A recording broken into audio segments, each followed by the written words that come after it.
Mrs. Williams was admitted to the hospital with a non-hemorrhagic stroke, which means a clot has formed within her blood vessels that has stopped normal blood flow to the brain, therefore causing tissue damage. There are various signs and symptoms that may warn someone of a possible stroke occurring.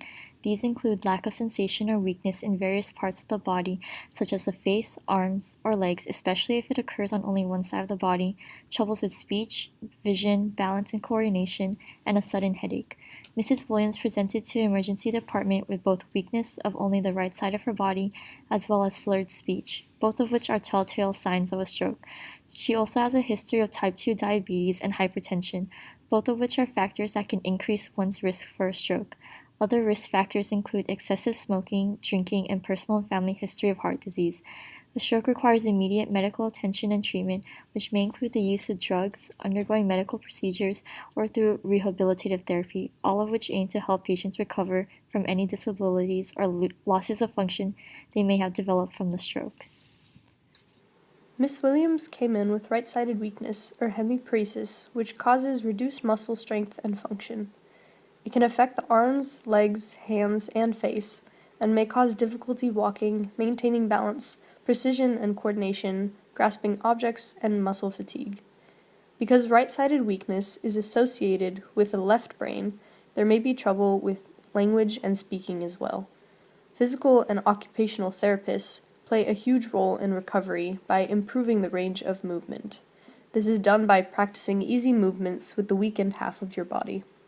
In these first 3 weeks, assistants can introduce exercises and make sure they're being done properly so Miss Williams can learn to do them on her own to increase her strength. There are steps Miss Williams can take in order to prevent a future stroke. Her diabetes and high blood pressure put her at additional risk for stroke to occur, but they are manageable.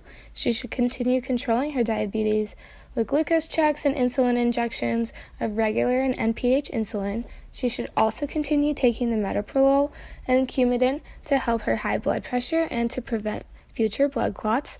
There are non-medicinal things Mrs. Williams can do as well. Physical activity can help lower the risk of high blood pressure and diabetes. Low-impact activities such as walking or water aerobics are good examples. Dietary changes can also be helpful. She should make efforts to eat more fruits and vegetables, whole grains, poultry, and fish. She should also consume less sodium, red meat, processed foods, sweets, and alcohol. A stroke may also cause severe brain damage, which can result in partial paralysis, issues with the senses, problems speaking or understanding language, or disturbances of thinking, memory, and emotions. It is important to follow up with a neurologist in order to create and implement the best treatment plan for managing these effects of a stroke. A neurologist will be able to help you choose the best drugs, tests, and recommend therapy for your long-term recovery. Mrs. Williams' appointment is with Dr. Montezuma on October 31st at 4:40 p.m.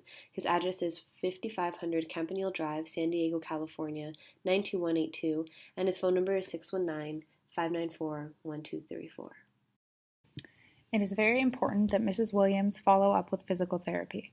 Physical rehabilitation is one of the most important phases for recovery for stroke survivors. Physical therapy can help stroke patients improve their independence in many areas.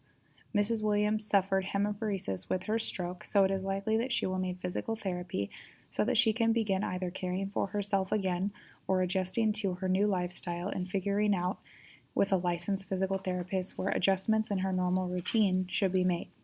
A physical therapist will work with her on the skills that she will need to care for herself, such as dressing, walking, self-propelling in a wheelchair, or cooking and toileting. Miss Williams' appointment is with Dr. Mo Walker on November 1st at 10 a.m. His office address is 5500 Campanile Drive, San Diego, California, 92182. His telephone number is 619-594-1234.